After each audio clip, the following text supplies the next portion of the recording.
प्रिय बंधू भगिनींनो, आज आपण येशूचं व्यक्तिमत्व ह्या विषयावर आपण थोडंसं चिंतन करणार आहोत. आणि येशूचं व्यक्तिमत्व पाहत असताना आपल्या लक्षात येईल की प्रभू येशू ख्रिस्ताने जे अनंत असे चमत्कार केले आणि त्या चमत्काराद्वारे लोकांना बरे केले, लोकांच्या जीवनातून भूतं काढली, लोकांना मेलेल्यातून उठवलं. आणि ह्या सगळ्यातून आपल्याला असं दिसतं की येशूचं सामर्थ्य हे दैवी सामर्थ्य होतं.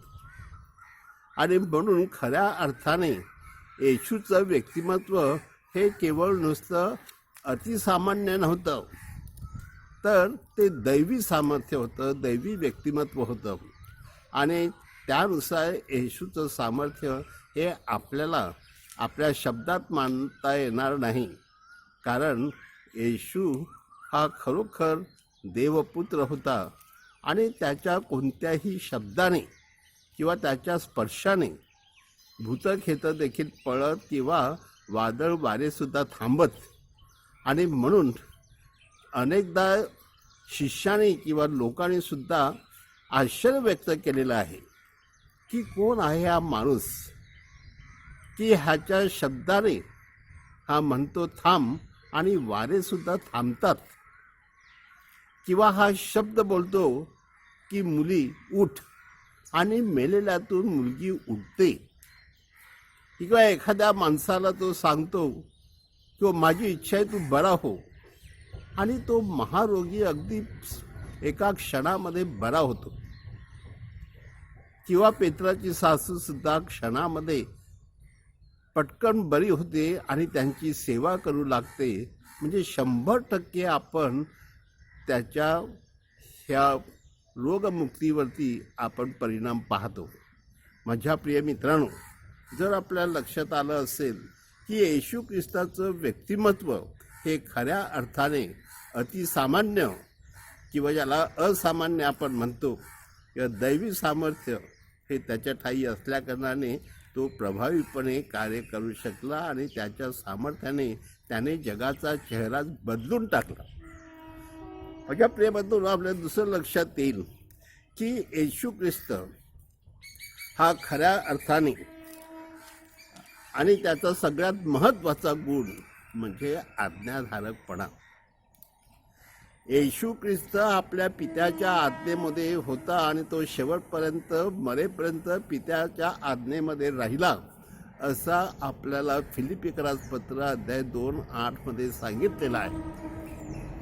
आणि त्यानुसार आपल्या लक्षात येईल की येशूने प्रत्येक क्षणोक्षणी प्रभू परमेश्वर पित्याची इच्छा काय आहे हे जाणून घेण्यासाठी तो प्रार्थना करीत असे. आणि त्याद्वारे त्याला परमेश्वर पित्याची इच्छा कळल्यानंतर त्याप्रमाणेच तो वागणार. म्हणजे कुठेही त्याच्यामध्ये फरक दिसून येणार नाही. आणि त्या उद्देशाने आपण बनू शकतो की येशू ख्रिस्त हा खरोखर देवपुत्र होता, अशासाठी कारण तो देवामध्ये एक होता. देवाच्या इच्छेविरुद्ध त्यांनी काहीही केलेलं नाही. आणि जरी त्याला दुःख भोगावं लागलं, जरी त्याला यातना भोगाव्या लागल्या, जरी त्याला मारहाण झाली, जरी त्याला काल्वारीच्या खुर्सावरती जणू काय टांगवण्यात आलं आणि त्याच्या छातीमध्ये भाला भोसकण्यात आला, तरीसुद्धा तो पित्याच्या इच्छेप्रमाणे जगला. आणि म्हणून त्याच्या आज्ञाधारकपणाला, माझ्या प्रिय बंधू भगिनींनो, काहीही तिळमात्र कमतरता नव्हती. आणि 100% तंतोतंत तो आज्ञाधारक राहिला. आणि त्यामुळे त्याने आपल्या मानवी जगाला जणू काय एक मोठा आदर्श दिलेला आहे की आपलं जीवन जगत असताना आपल्याला अनेकदा मोह येतील, अनेकदा दुःख येईल, आजार येतील, किंवा आपल्यामध्ये संकट येतील. आणि या सगळ्या संकटांना तोंड देऊन आपण परमेश्वराचीच इच्छा पूर्ण केली पाहिजे आणि त्यासाठीच धडपडलं पाहिजे, हे मात्र तो आपल्याला आवर्जून सांगत आहे. म्हणून माझ्या प्रिय बंधूंनो, आपल्या जीवनामध्ये अगदी लहानपणापासूनच आपण प्रयत्न केले पाहिजे, किंवा आजपासून प्रयत्न केले पाहिजे की मी परमेश्वराच्या इच्छेप्रमाणे कसं वागणार. एखाद्या वेळेला मला मोह झाला तर मी प्रभू येशू ख्रिस्त मला काय सांगतो आहे आणि त्याची इच्छा काय आहे त्याप्रमाणे मी जगणं आवश्यक आहे. माझ्या प्रिय बंधूंनो, प्रभू येशू ख्रिस्ताचा सगळ्यात आणखीन महत्त्वाचा गुण त्याच्या व्यक्तिमत्वामध्ये आपल्याला दिसतो, तो म्हणजेच तो खरोखर प्रेमळ होता किंवा त्याच्या ठायी प्रीतीचा जन्म होता. ज्याला आपण म्हणतो परमेश्वर म्हणजेच प्रेम किंवा प्रीती, तसं येशू ख्रिस्त पूर्णपणे प्रेमळ होता आणि त्याच्या ठायी जी प्रीती होती त्याचा अनुभव साऱ्या जगाला आला. आणि म्हणून येशू ख्रिस्त स्वतः देखील आपल्या शिष्यांना किंवा लोकांना सांगतो आहे की जशी मी तुम्हावर प्रीती केली तशी तुम्हीही एकमेकावर प्रीती केली पाहिजे. हो माझ्या प्रिय बंधू भगिनींनो, येशू ख्रिस्त हा आपल्या शिष्यावर अतोनात प्रेम करतो, कारण तो कधीही पाहत नाही की मी देव आहे आणि तुम्ही माणसं आहात, मी उच्च आहे तुम्ही नीच आहात, असं त्याने कधीही पाहिलं नाही. उलट आपल्या शिष्यांचे सुद्धा पाय धुवून त्याने दाखवलेलं आहे की इतकं माझं तुमच्यावर प्रेम आहे आणि मी तुम्हाला कधीही सोडणार नाही. आणि माझ्या प्रिय बंधूंनो, प्रभू येशू ख्रिस्ताने गोर गरीब दीन दुबळे पापी लोकांवर सुद्धा प्रेम केलं आणि त्यांच्या मनातील इच्छेनुसार येशू ख्रिस्ताने त्यांना बरं केलं. म्हणजे आपल्याला लक्षात येईल की येशू ख्रिस्त सांगत आहे की माणसाने ह्या जगात प्रेम करावं. एवढंच नाही तर येशू ख्रिस्ताने आपल्याला आणखीन सांगितलेलं आहे की आपल्या वैऱ्यावर देखील प्रेम करावं. म्हणजे सर्वसामान्य मनुष्य आपल्या वैऱ्याचा सूड उगवण्याचा प्रयत्न करतो, परंतु येशूच्या जीवनात पाहिल्यानंतर ज्या लोकांनी शास्त्री पुरुषांनी त्याला जणू काही ठार मारण्याचा प्रयत्न केला, त्या लोकांना सुद्धा येशू ख्रिस्त प्रेम दाखवतो आणि त्यांच्यासाठी प्रार्थना करतो की हे देवा, तू त्यांच्या पापाकडे पाहू नको, तू त्यांना क्षमा कर, कारण ते काय करतात त्यांना कळत नाही.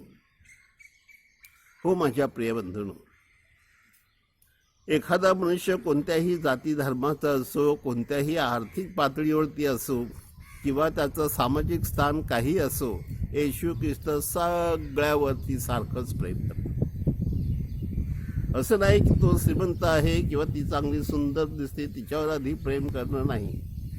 येशू ख्रिस्त सगळ्यावर प्रेम करतो आणि सात्विक प्रेम करतो.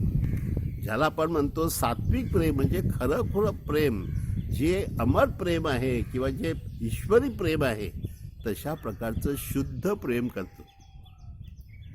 उदाहरणार्थ कदाचित तुम्ही सांगाल की मरिया मग्दलेना हिच्यावरती त्याचं प्रेम होतं आणि ती पापी असून देखील तो तिच्या मोहात कधी पडला नाही, तर त्याने तिच्यावरती शुद्ध प्रेम केलं आणि तिला दाखवलं की तू परमेश्वराचा शोध कर आणि परमेश्वरामध्ये पवित्र जीवन जगली तर तुझ्या जीवनाचा कायापालट होईल आणि तुला समाजामध्ये फार मोठं स्थान मिळेल. अगदी माझ्या प्रियबंधूंना आपण पाहतो ती एक पापी स्त्री संत झाली किंवा जिच्यातून येशू ख्रिस्ताने 7 भूतं काढलेली होती ती बाई संत झाली. आणि एवढंच नाही तर सगळ्या प्रेषितामध्ये अगदी मोठी प्रेषित झाली असं देखील आपण म्हणू शकतो, कारण तिने येशूवरती अतोनात आणि शुद्ध प्रेम केलं आणि येशूच्या सगळ्या शिष्याला देखील तिने आर्थिक मदत करून खाण्यापिण्यासाठी किंवा कार्यासाठी ती त्यांच्याबरोबर असायची. हो माझ्या प्रिय बंधूंनो, येशू ख्रिस्ताच्या जीवनामध्ये दुसरा एक महत्त्वाचा गुण होता आणि तो आपण मला सगळे शिकले आणि त्यानुसार की माणसाने सहनशील असलं पाहिजे. पण किती सहनशील असणं? कधी कधी एखादी बाई सांगते, फादर माझ्या नवऱ्याचं किती सहन करायचं, रोज दारू पितो, रोज मारहाण करतो, मुलांना मारहाण करतो आणि ह्या माणसावर काय प्रेम करतात, त्याला प्रेमाचा गंध देखील नाही. हो माझ्या प्रिय बंधूंनो, येशू ख्रिस्त शुद्ध प्रेम करायला सांगतो आणि तो सगळ्यांना, आपल्या सगळ्यांना सांगतो आहे की आपण देखील जीवनामध्ये केवळ आपल्या स्वार्थासाठी प्रेम करू नये. दुसरा मनुष्य प्रेम करो अगर न करो, आपण त्याच्यावर प्रेम केलं पाहिजे. ज्या लोकांनी येशू ख्रिस्ताच्या चमत्काराचा फायदा घेतला होता ते लोक येशू बरोबर नव्हते शेवटपर्यंत. त्याने येशूचा धिक्कारही केला असेल, पण तरीसुद्धा येशू ख्रिस्त सगळ्यावर प्रेम करतो. तसं आपल्या जीवनामध्ये आपला शेजारी, आपल्या घरातील माणसं, ती आपल्याला आवडत नाही आणि त्याद्वारे आपण त्यांच्याद्वारे जीवनामध्ये एकरूप होत नाही. म्हणून माझ्या प्रिय मित्रांनो, आज आपण हे लक्षात घेतलं पाहिजे की एका बाजूने शुद्ध प्रेम आणि दुसऱ्या बाजूने जर शुद्ध प्रेम असेल तर तो सहन करतो. येशू ख्रिस्ताने सगळं सहन का केलं? कारण पित्याची इच्छा होती आणि पित्यासाठी त्याने सगळं सहन केलं आणि पित्याच्या आज्ञेत राहिला. ह्याला कारण पित्यावर त्याचं प्रेम होतं. हो माझ्या प्रिय मित्रांनो, आपल्या लक्षात येईल की येशू ख्रिस्त ह्या जगामध्ये आपल्या सगळ्यांना एक गोष्ट सांगतो आहे की त्याने शेवटपर्यंत क्रूसावरील अंतिम यातना सहन केल्या, परंतु तो डळमळला नाही. जे काही होत आहे ते मी ईर्षेने सहन करेन, परंतु एक गोष्ट की सत्य आणि प्रेम ह्या जगामध्ये टिकून राहिलं पाहिजे. न्याय ह्या जगामध्ये टिकून राहिला पाहिजे आणि जे चांगलं आहे, जे शुद्ध आहे, त्याचा तो अंगीकार करतो आणि त्याचाच तो स्वीकार करतो. म्हणून माझ्या प्रिय बंधूंनो, एक गोष्ट आपल्या दुसरी लक्षात येईल की येशू ख्रिस्ताने बरंचसं धीर धरला होता. त्याच्या अंगी जणू काय ज्याला पेशन्स म्हणतात, तो मनुष्य धीर धरणारा होता. म्हणजे घाबरून जाणारा नव्हता आणि कोणतंही अचानकपणे हे असं होत नाही म्हणून मी आता बदलतो नाही. येशूने विशेष करून आपल्या शिष्यांच्या बाबतीमध्ये केवढा धीर धरला. त्यांना काही गोष्टी समजल्या नाही, त्यांच्या जीवनात काही फरक पडला नाही. अनेकदा शेवटपर्यंत देखील ते विश्वास ठेवू शकले नाहीत. हे आपण संत थॉमसच्या जीवनातून पाहू शकतो. तरी देखील येशू ख्रिस्ताने शेवटपर्यंत धीर धरून त्यांना घडवण्याचा प्रयत्न केलेला आहे. सो पेशन्स, माणसाने धीर धरलं पाहिजे. आपल्या जीवनामध्ये जेव्हा आपण एखादी गोष्ट करत असतो, आपल्याला ही गोष्ट होत नाही, दे माझ्या प्रश्नाचं उत्तर देत नाही, ह्या गोष्टी घडत नाहीत, त्या गोष्टी घडत नाहीत, आपण जणू काही चवताळतो. परंतु येशू ख्रिस्त आपल्याला सांगतो आहे की तुम्ही धीर धरा. आणि विशेषतः आपण मत्तेच्या शुभवृत्तामध्ये अध्याय 27:14 पाहतो की येशू ह्या सगळ्या वेदनातून, यातनातून कसं धीर धरतो आणि शेवटी तो बोलतो आहे. म्हणजेच ज्या एवढा स्वतः तळमळत असताना देखील जे लोक त्याच्या बाजूबाजूला होते त्यांच्यासाठी तो क्षमा मागतो. उजव्या हाताच्या माणसाला देखील तो सांगतो आहे, घाबरू नकोस, तू आजपासून माझ्याबरोबर स्वर्गराज्यामध्ये असशील. त्या ठिकाणी सुद्धा योहानाला तो सांगतो आहे की पहा तुझी आई. म्हणजे माझ्या प्रिय बंधू भगिनींनो, अशा ह्या दुःख, यातनातून, वेदनातून, आता मरणार आहे अशा प्रसंगातून सुद्धा तो धीर धरून काही लोकांना काही गोष्टी समजावून देण्याचा प्रयत्न करतो. आपल्या जीवनामध्ये विशेषतः आज देखील आपण पाहतो ह्या कोरोना व्हायरसमुळे लोकांचा धीर खचून गेलेला आहे.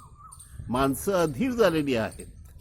हे लॉकडाऊन कधी उठेल आणि आपल्या कुटुंबामध्ये शांती कधी पसरेल, आपल्याला उत्पन्न कधी मिळेल, नोकरी कधी आपल्या हाती परत येईल, ह्या सगळ्या गोष्टीतून माणसाच्या ह्या विवंचनेतून तो मार्ग काढण्याचा प्रयत्न करतो.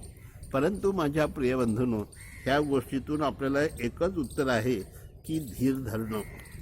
God will certainly take care of us all. कारण त्याला आपल्या सगळ्यांची काळजी आहे आणि परमेश्वर नक्कीच आपल्या सर्वांवरती प्रेम करतो. माझ्या प्रिय बंधूंनो, येशूचं जीवन हे अत्यंत प्रार्थनामय जीवन होतं आणि तो प्रत्येक घटनेमध्ये प्रार्थना करीत असे. अगदी मत्तईच्या शुभवार्तामध्ये आपल्याला अध्याय 22-34 सांगितलेलं आहे, 32 की येशू रात्रभर प्रार्थना करीत होता. ना ह्याचा अर्थ की येशू जरी देव होता आणि येशूला देखील आपल्या पित्यावर विश्वास होता की माझा पिता मला कधी टाकून देणार नाही, कारण माझ्या पित्याने मला पाठवलेला आहे, तरी देखील तो प्रार्थना करण्यास विसरला नाही. आणि प्रार्थना हे असे एक साधन आहे की ते माणसाला अशा ह्या खाच खळग्यातून तो उठवू शकतो आणि धीर देऊन पुन्हा मार्गावर लावू शकतो. म्हणून माझ्या प्रिय मित्रांनो, केवळ प्रभू येशू ख्रिस्त प्रार्थना करतो एवढंच नाही, तर तो प्रार्थना करताना परमेश्वरामध्ये तादात्म्य पावतो, एकरूप होतो. म्हणजे आपण प्रार्थना करताना आपलं मन धन सगळं काही आपण परमेश्वरामध्ये एकरूप केलं पाहिजे. आणि त्यात जणू काय एखादा मनुष्य जसा ध्यानस्थ बसतो की त्याच्यासमोर फक्त देव आहे आणि दुसरं कोणीही नाही, तर तशा प्रकारे प्रार्थना करणं हे आपल्या सर्वांना जणू काही येशूचं आमंत्रण आहे. हो माझ्या प्रिय बंधूंनो, प्रत्येक माणसाला तो धर्मगुरू असो, पोप असो, तरी देखील त्याला प्रार्थनेची गरज आहे, कारण साक्षात येशू ख्रिस्ताला प्रार्थनेची गरज आहे असं आपल्याला जाणवलेलं आहे. पण माझ्या प्रिय बंधूंनो, प्रभू येशू ख्रिस्त हा देव असून देखील मानव झाला, म्हणजे तो नम्र झाला. आणि नम्रता हा त्याच्या गुण सतत आपल्याला दिसून येतो, कारण तो सर्व लोकांमध्ये वावरतो. उदाहरणार्थ एखादा महारोगी ज्याच्यावर त्याची बायको किंवा मुलं देखील संपर्क साधत नाहीत किंवा बोलत नाहीत किंवा दूर जातात किंवा त्याला टाकून देतात, तरी देखील येशू ख्रिस्त अशा ह्या माणसांना जवळ करतो.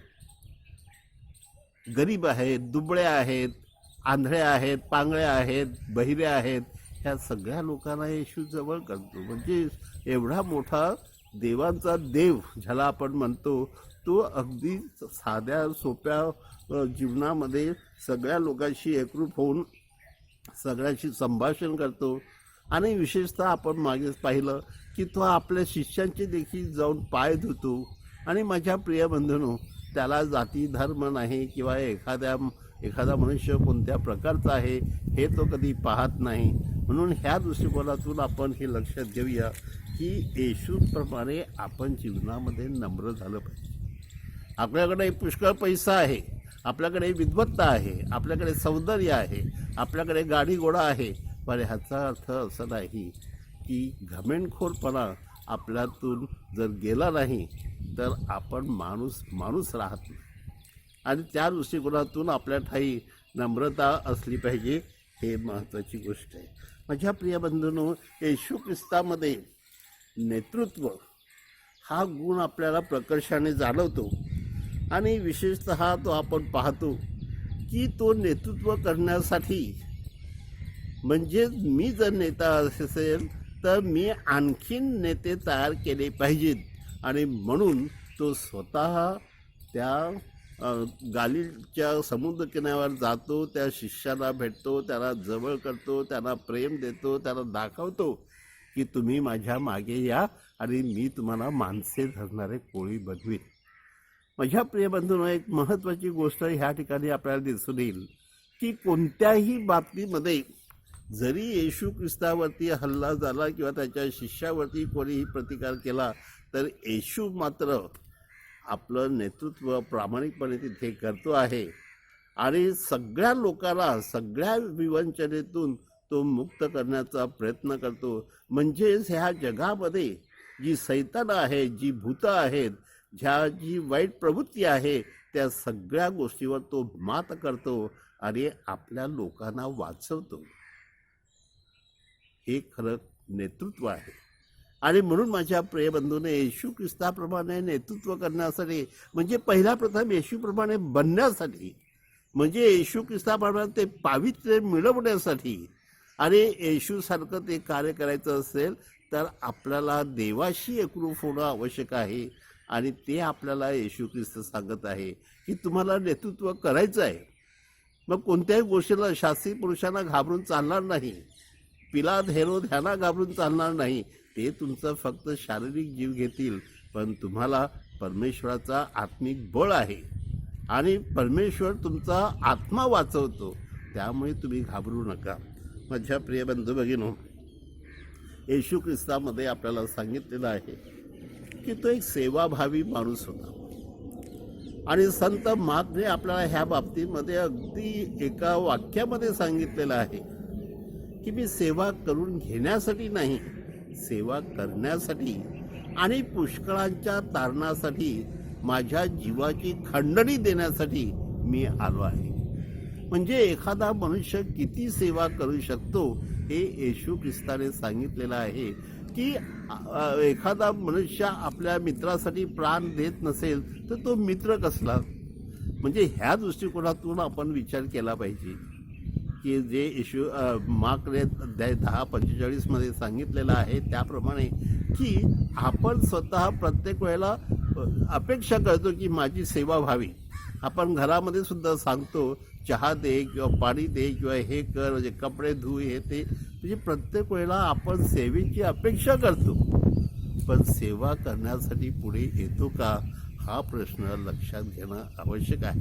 आणि म्हणून माझ्या प्रियबंधूंनो, काही गुण आपल्या अंगी अगदी चांगल्या प्रकारे बिंबवण्यासाठी जणू काही येशू ख्रिस्त आज आपल्याला सांगत आहे की ह्या साध्या सुद्धा गोष्टी आहेत, परंतु त्याद्वारे आपण सेवा केली नाही तर आपण परमेश्वराचे होऊ शकत नाही. हो माझ्या प्रियबंधूंनो, येशू ख्रिस्त लोक आपल्याला सांगतो आहे की तो दिनांचा कैवारी होता.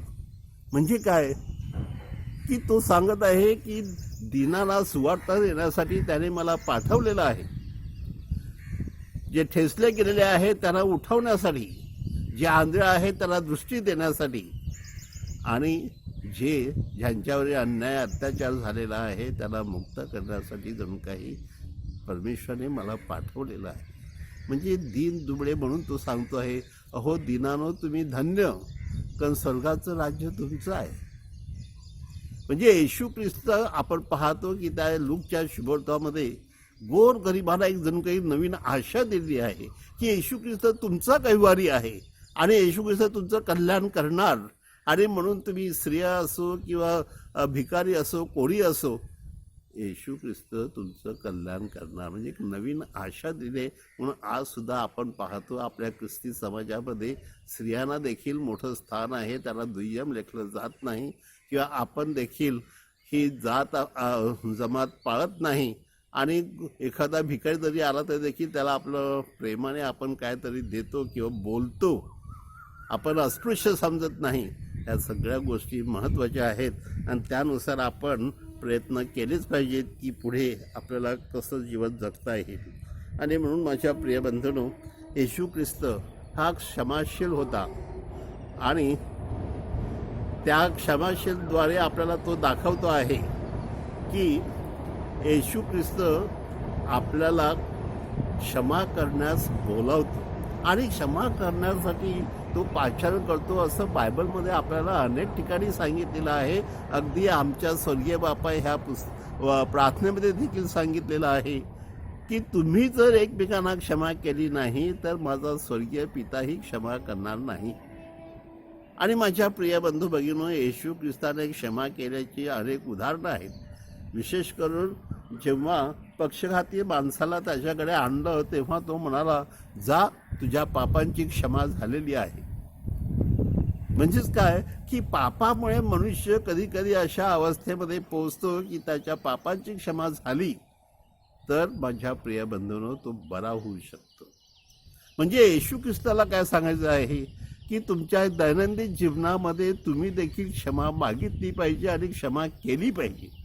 म्हणजे अनेकदा लोक आपल्या भावाशी बहिणीशी वर्षानुवर्षे बोलत नाहीत किंवा त्यांच्या जीवनामध्ये अनेकदा भेदभाव आहेत, अनेकदा आपण पाहतो की सूडबुद्धी आहे किंवा शत्रुत्व आहे, आणि ह्या सगळ्यामुळे आपल्यामधील हा गुण वाढवणं ही काळाची गरज आहे. माझ्या प्रिय बंधूंनो, दिवसेंदिवस ह्यावर चिंतन करणं आणि हा गुण पूर्णपणे आत्मसात करणं हे आवश्यक आहे. माझ्या प्रिय मित्रांना, दुसरी एक महत्त्वाची गोष्ट म्हणजे येशू ख्रिस्त खरोखर आत्मसंयमी होता, म्हणजे आत्मनियंत्रण त्याच्याकडे होतं. म्हणून आपण पाहतो अध्याय 4 मत्तईच्या की येशू ख्रिस्त ज्या वेळेला 40 दिवस आणि 40 रात्र उपवास करतो आणि त्यानंतर देखील त्याला मोह होतात आणि त्याला सांगण्यात येतं की तुझ्याकडे ताकद आहे, तुझ्याकडे सामर्थ्य आहे, तू ह्या दगडाच्या देखील भाकरी करू शकतोस, पण त्यावेळेला येशू ख्रिस्ताने केले नाही. म्हणजे एखाद्या वेळेला मोह असेल आणि आपल्या जीवाची परिस्थिती काही असो, परंतु मोहात सापडणं हे चुकीचं आहे, हे आपण लक्षात घेतलं पाहिजे. आणि अशा प्रसंगी मोह कोणता आणि परमेश्वराची इच्छा कोणती हे जाणून घेण्यासाठी परमेश्वराने आपल्याला तल्लख बुद्धिमत्ता दिली पाहिजे, आणि त्यासाठी आपण प्रार्थना केली. माझ्या प्रिय मित्रांनो, कधी कधी दिवसेंदिवस आपल्याला हे मोह होत असतात, पण अशा ह्या मोहातून आपण बाहेर पडू शकलो पाहिजे. माझ्या प्रिय मित्रांनो, येशू ख्रिस्त हा पवित्र होता हे सांगण्याची गरज नाही, परंतु जेव्हा एखादं सैतान येशू ख्रिस्त एका माणसाच्या जीवनातून भूत काढण्यासाठी गेला असताना तिथे तो भूत दणका ओरडतो की हे येशू ख्रिस्त, तू आमच्यामध्ये का पडतोस? देवाचा पवित्र तो तूच आहेस. म्हणजे सैतान देखील येशू ख्रिस्त पवित्र आहे हे ओळखतात. तर त्याप्रमाणे आपलं जीवन पवित्र असावं हे येशू ख्रिस्ताला अपेक्षित आहे, आणि त्यासाठी आपण माझ्या प्रिय बंधूंनो महत्त्वाने प्रयत्न केले पाहिजेत. आणि एक गोष्ट महत्त्वाची की येशू हा शांतीचा दूत होता, त्याच्या ठाई शांती होती. म्हणजे अगदी मारहाण करत असताना, मळत असताना देखील, तळमळत असताना येशू ख्रिस्त शांत होता. म्हणजे त्याची शांती हरवलेली नाही. म्हणजे ह्या क्षणामध्ये तो मरणार आहे तरीसुद्धा तो घाबरला नाही, कारण कदाचित त्यामुळे तो स्वर्गराज्यामध्ये जाणार होता, त्याचं पुनरुत्थान होणार होतं आणि त्याद्वारे त्याला एक वेगळंच व्यक्तिमत्व प्राप्त होणार होतं. म्हणून ह्या शांतीचा उपयोग महत्त्वाचा आहे. माझ्या प्रियबंधूंनो, एक शेवटची महत्त्वाची गोष्ट मी आपल्याला सांगू इच्छितो की येशू ख्रिस्त हा उत्तम गुरु होता. म्हणजे येशू ख्रिस्त जेव्हा शिकवत असे तेव्हा लोक सांगत असत की हा शास्त्री पुरुषासारखं नाही शिकवत, म्हणजे नॉर्मल गुरु लोक जे शिकवतात तसं नाही शिकवत, तर तो काहीतरी आगळं वेगळं शिकवतो की त्याने शिकवल्यानंतर माणसाच्या अंतःकरणामध्ये जाणवतं की काहीतरी वेगळं आहे, ह्याची शिकवण वेगळी आहे. आणि तो इतक्या प्रभावाने शिकवतो की माणसाला विचार करावा लागतो आणि माणसाला आपल्या जीवनाचं परिवर्तन करावं लागतं. म्हणून माझ्या प्रिय बंधूंनो, येशू असताना आणि तो येशू ख्रिस्ताचं मरण झाल्यानंतर देखील लाखो लोक जे ख्रिस्ती झाले, त्याला हेच कारण आहे की येशू ख्रिस्ताच्या शब्दामध्ये काहीतरी आगळं वेगळं असं सामर्थ्य आहे जे आपल्या अंतःकरणाला जाऊन बोचते, म्हणून आपलं परिवर्तन होते. हो माझ्या प्रिय बंधूंनो, नेहमी आपण येशू ख्रिस्ताप्रमाणे धाडशी असला पाहिजे. योहान 19:11 आपल्याला सांगण्यात आलेलं आहे की येशू ख्रिस्त पिलाताला देखील घाबरलेला नाही, आणि तो सांगतो की तुला जो अधिकार आहे तो माझ्या पित्याने तुला दिलेला आहे, म्हणून तू अधिकार चालवतो. तर अशा प्रकारे अधिकार किंवा धाडस असणं, आणि जिथे आपल्या ठाई चूक नाही किंवा जिथे आपण पाप केलं नाही तिथे आपण धडधाकट बोलू शकतो, कारण ते सामर्थ्य आपल्याला आत्मिक मिळते. अशा प्रकारे माझ्या प्रिय बंधू भगिनींनो, प्रभू येशू ख्रिस्ताच्या आत्मचिंतनावरती आपण प्रयत्न केलेला आहे, विचार केलेला आहे. तशा प्रकारे जीवन जगण्यासाठी आपण प्रयत्न करूया. आपणास हार्दिक शुभेच्छा आणि थँक्यू. God bless you.